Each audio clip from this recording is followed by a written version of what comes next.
Hello everyone, this is Mahesh. You are watching Creative Lab YouTube channel. Friends ఈరోజు ఈ వీడియోలో CPGET 2025లో భాగంగా అసలు పీజీలో ఎన్ని కోర్సెస్ ఉంటాయి, ఎలాంటి కోర్సెస్ ఉంటాయి, సో వాటి మీద ఫ్యూచర్ ప్రాస్పెక్ట్స్ ఎలా ఉన్నాయి మనకి ఇవన్నీ చెప్పడానికి, అండ్ అలాగే రెగ్యులర్ కోర్సెస్ అంటే ఏంటి, సెల్ఫ్ ఫైనాన్స్ కోర్సెస్ అంటే ఏంటో చెప్పడానికి అయితే నేను ఈ వీడియో చేస్తున్నాను. So degree final year and intermediate second year చేస్తున్న వారు ఎవరైతే ఉన్నారో సో వాళ్ళు ఈ వీడియోని చివరి వరకు స్కిప్ చేయకుండా చూడండి. అండ్ అలాగే మీ ఫ్రెండ్స్ ఎవరైతే సిపిగేట్ రాయాలనుకుంటున్నారో వాళ్ళకి ఈ వీడియోని షేర్ చేయండి. దెన్ మ్యాటర్లోకి వెళ్తే పీజీలో మనకి ఎంఏ, ఎంకామ్, ఎంఎస్సి కామన్గా మనకందరికీ తెలిసినవి మాత్రమే, బట్ ఇంకా కొన్ని ఉన్నాయి. అవేంటో చెప్పడానికి నేను ఈరోజు ఈ వీడియో చేస్తున్నాను. సో నెక్స్ట్ మనకి ఎంఈడి ఉంటుంది, so master of education, and అలాగే ఎంపీఈడి కూడా ఉంటుంది, master of physical education, and అలాగే MHRM, master of human resource management అని కూడా ఉంటుంది. సో అండ్ అలాగే MTM, master of tourism management, ఇది కూడా ఉంటుంది. అండ్ అలాగే మనకి మాస్టర్ ఆఫ్ లైబ్రరీ సైన్స్ అనే కోర్స్ ఒకటి కూడా ఉంటుంది. ఇదంతా మనకి సిపిగేట్లోనే ఉంటాయి. మనకి ఈ సిపిగేట్ రాయడం ద్వారా ఆ కోర్సులలోకి అయితే మనకి ప్రవేశాలు కల్పిస్తారు. సో మీరు అసలు పీజీలోకి వచ్చే ముందుకు మనకి ఎలాంటి సబ్జెక్టు అంటే మీరు ఫ్యూచర్లో ఏం అవ్వాలనుకుంటున్నారో, మీకు చిన్నప్పటి నుంచి ఒక పర్టికులర్ సబ్జెక్ట్ మీద ఇంట్రెస్ట్ ఉంటే సబ్జెక్ట్ మీద మీరు ఫస్ట్ బేసిక్స్ అయితే స్ట్రాంగ్ అవ్వండి, అది చాలా ఇంపార్టెంట్. బికాజ్ మీరు ఇక్కడికి వచ్చిన తర్వాత నేను ఆ సిపిగేట్లో మీరు ప్రిపేర్ అవుతారు ఓకే, బట్ ఇక్కడికి వచ్చిన తర్వాత ప్రొఫెసర్ల మీద డిపెండ్ అయిపోయి నేను సబ్జెక్ట్ నేర్చుకుంటాను ఇంటెన్షన్ అయితే మీరు యూనివర్సిటీకి రాకండి. This is my best suggestion ever. మీరు తర్వాత మీరు పిహెచ్డి చేయడానికి అండ్ అలాగే సబ్జెక్ట్ మీద బేస్ చేసుకొని టీఎస్ సెట్ రాయడం కానీ, అటు నెట్ గేట్ ఎగ్జామ్స్కి ఇట్లాంటివి రాయడానికి కూడా బాగుంటుంది. సో ఇవన్నీ అయితే మైండ్లో పెట్టుకోండి మీరు, ఓకేనా? ఇవైతే మర్చిపోకండి. బేసిక్స్ మీద మీరు బాగా ఫోకస్ చేయండి. అండ్ అలాగే ఇప్పుడు డిగ్రీ ఫైనల్ ఇయర్ నడుస్తుంది కదా మీకు, అండ్ అలాగే ఇంటర్ సెకండ్ ఇయర్ కూడా రన్ అవుతుంది కదా. సో సిలబస్ విషయానికి వస్తే మీరు ఇంకేమి చేయాల్సిన అవసరం లేదు. ప్రజెంట్ మీకున్న బుక్స్ ని ఫాలో అయితే సరిపోతుంది. సో డిగ్రీ వాళ్ళైతే యూనిఫైడ్ బుక్స్ అండ్ ఇంటర్మీడియట్ వాళ్ళు మీకు ఎలాంటి బుక్స్ అయితే ఉన్నాయో ఆ బుక్స్ ని ఫాలో అయితే సరిపోతుంది.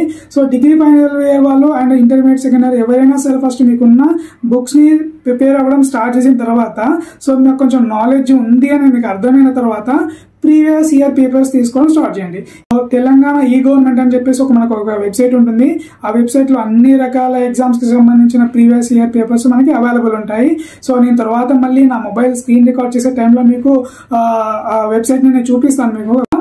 సో మీరు ఫస్ట్ అయితే ఒకటి మనం మాట్లాడుకున్నాం కదా ఇప్పుడే, మీరు పీజీలో ఎలాంటి కోర్స్ చేయాలనుకుంటున్నా అనే విషయం మీద మీరు జాగ్రత్తగా ఆలోచించుకొని ఇక్కడికి రండి. ఎందుకంటే మీరు ఒకవేళ లైక్ ఒక పర్టికులర్ కోర్స్ మీద నేను డిపెండ్ అయ్యి నేను ఫ్యూచర్లో సెటిల్ అవుతాను అనుకునే వాళ్ళు ఒక విధంగా ఉంటారు.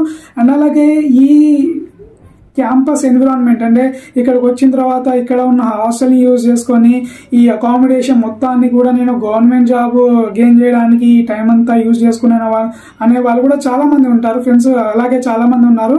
అండ్ అలాగే మా క్లాస్లో అలాగే చేసి 4 మెంబర్స్కి కానిస్టేబుల్ జాబ్ వచ్చింది రీసెంట్గా వచ్చిన నోటిఫికేషన్లో.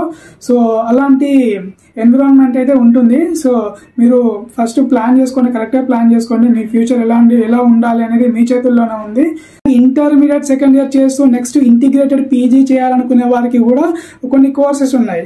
First that is biotechnology and also కెమిస్ట్రీలో నార్మల్ పీజీ కెమిస్ట్రీలో organic chemistry, inorganic chemistry, physical chemistry ఉంటాయి. బట్ ఇంటిగ్రేటెడ్ పీజీలో మాత్రం ఫార్మాస్యూటికల్ కెమిస్ట్రీ అనేది ఒకటి ఉంటుంది.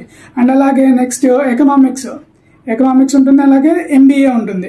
సో ఇలాంటి కోర్సెస్లో మనకి మీకు కాన్సిక్యూటివ్గా 5 ఇయర్స్ కూడా ఒకే కోర్స్ మీద సెట్ అయ్యేలాగా ఉంటుంది. మీకు తర్వాత గోల్ కూడా క్లియర్గా ఉంటుంది. ఏం చేయాలనుకునే ఒక కన్ఫ్యూజన్ కూడా ఏముండదు. మీరు ఇప్పుడే జాగ్రత్తగా ఆలోచించుకొని ఇంట్లో వాళ్ళతో మాట్లాడి ఒక డెసిషన్ తీసుకుంటే ఒక బిగ్ డెసిషన్ అవుతుంది, ద బెస్ట్ డెసిషన్ కూడా అవుతుంది మీరు నిజంగా ఆ కోర్స్ మీద సీరియస్గా ఉంటే. సో అండ్ అలాగే మీకు ఈ కోర్సెస్లో సీట్ వచ్చాక రెగ్యులర్ కోర్స్ ఒకటి ఉంటుంది, సెల్ఫ్ ఫైనాన్స్ కోర్స్ ఒకటి ఉంటుంది. రెగ్యులర్ ఏంటంటే మీకు college fees or tuition fees సంబంధించి ఒక 20,000 ఉందనుకోండి పర్ సపోజ్. సో నేను ఎంఎస్సీ ఫిజిక్స్ చేశాను, నాకు కాలేజ్ ఫీజు ట్యూషన్ ఫీజు రెండు ఒకటే. సో నాకు 20,000 సంథింగ్ ఉండేది అమౌంట్.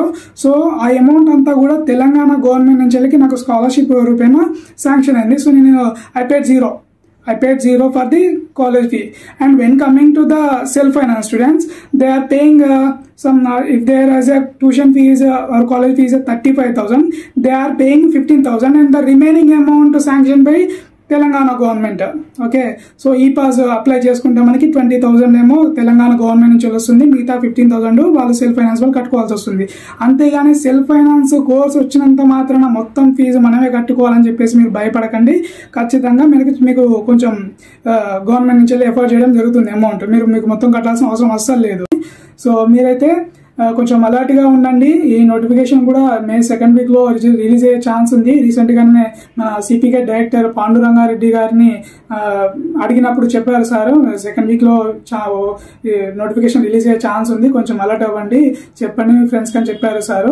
సో అలర్ట్ అవ్వండి, ప్రిపరేషన్లో కొంచెం సీరియస్నెస్ చూపించండి, మీకు ఖచ్చితంగా సీట్ అయితే వస్తుంది. అండ్ అలాగే మీరు సిపిగెట్లో ఒక సబ్జెక్ట్కే కాకుండా ఆల్టర్నేటివ్గా అడిషనల్గా ఇంకా వేరే సబ్జెక్ట్స్ కూడా అప్లై చేసుకోవచ్చు. ఎలా అంటే ఇప్పుడు నేను డిగ్రీ చేశాను అనుకోండి, నా డిగ్రీలో నా కోర్స్ వచ్చేసి మ్యాథ్స్, ఫిజిక్స్, కెమిస్ట్రీ. ఆ 3 సబ్జెక్ట్స్కి నేను సిపిగెట్లో పీజీకి అప్లై చేసుకొని రాయొచ్చు. అండ్ అలాగే ఇప్పుడు బైపీసీ స్టూడెంట్ ఉన్నాడు, బైపీసీలో నాకు కామన్ ఈ ఎంపీసీ స్టూడెంట్కి అటు బైపీసీ స్టూడెంట్స్కి ఫిజిక్స్, కెమిస్ట్రీ కామన్ ఉన్నాయి. అలాగే వీళ్ళిద్దరు కూడా ఎనీ ఆర్ట్స్ సబ్జెక్ట్ అంటే ఎంఏ, ఎంకామ్ అండ్ మిగతా చెప్పిన కోర్సెస్ అన్నింటి కూడా అప్లై చేసుకోవచ్చు వీళ్ళు.